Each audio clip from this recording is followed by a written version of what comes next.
A large evergreen shrub that has graced the back of one of our theme gardens here at our studio for the last 8 years is the Southern Wax Myrtle.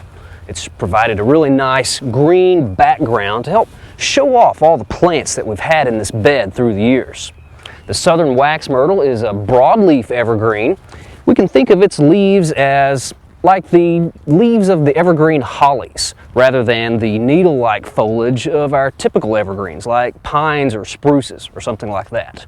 The Southern Wax Myrtle is native to the southeastern part of the United States, with the northwest extent of its natural range extending into southeastern Oklahoma. So this is one of our native shrubs. The Southern Wax Myrtle can grow out in full sun, as we've got ours growing here out in the open, but they can also handle quite a bit of shade. In the wild, they're found growing along stream banks, but as a landscape plant, they can handle drier situations. In fact, out in western Oklahoma, there are some planted Southern Wax Myrtles that are doing just fine. Another interesting fact about the Southern Wax Myrtle is that it helps fix nitrogen into the soil like a legume. It has nitrogen-fixing bacteria associated with its roots. So like our vetches and peas and clovers, it helps fix nitrogen from the atmosphere into the ground. And the deer don't like eating the Southern Wax Myrtle. They just don't really prefer its taste. Now, in states east of Oklahoma, the Southern Wax Myrtle can get to be about 30 feet high by 30 feet wide, but in our Oklahoma landscapes, they usually end up about 10 to 15 feet high by 10 to 15 feet wide. The natural shape of the Southern Wax Myrtle is a large rounded shrub or multi-trunked tree. They can be pruned into a variety of landscape uses. We could easily shear this into a large hedge or a screen if we wanted to block out a view. If you wanted to come out occasionally and selectively remove limbs from year to year to keep the plant small, you could do that and maintain its natural growth form. Or you could kind of do like we've done and limb up the plant, taking out a lot of the lower small branches to expose all of those trunks.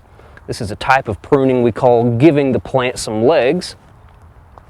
And if you do this, there will be some suckers that will start to come up from the roots, but it's not too much work to just come out occasionally and keep those pruned away. Now, I've seen some gardeners who will limb up the plants like we've done here, but then they will go one step further and take shears and sort of round the canopy, kind of turn it into a large umbrella or mushroom type shape, kind of like we see some of the large Yopon hollies pruned into. So you can do that with your Southern Wax Myrtle. Well, I'm going to remove just a few limbs here selectively that are kind of growing off in some directions we really don't want them to. And again, kind of limb this lower portion of the canopy up here, just so we can see those trunks a little bit better. Now, up in the top of our Southern Wax Myrtle, you can see the limbs are kind of leaning or kind of sagging in one way. That's because they had a lot of load or weight on them from the snow that we had a few weeks back, and that snow was on there for several days, and those limbs started to kind of lean a little bit.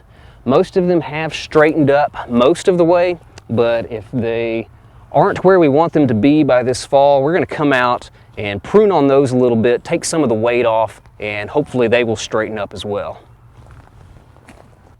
Another name for the Southern Wax Myrtle is the Bayberry, or Southern Bayberry, as there's also a northern species, but the plants are highly aromatic. In fact, they smell like a large bayberry scented candle.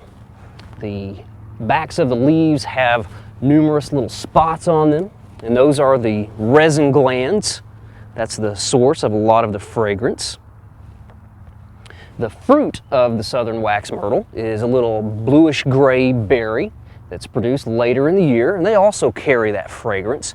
In fact, if you wanted to create your own bayberry scented candles, you could collect a large number of the fruit and boil those in some water. When the wax rises to the surface of the water, just skim that off, pour that into a candle mold, and have your own bayberry scented candles.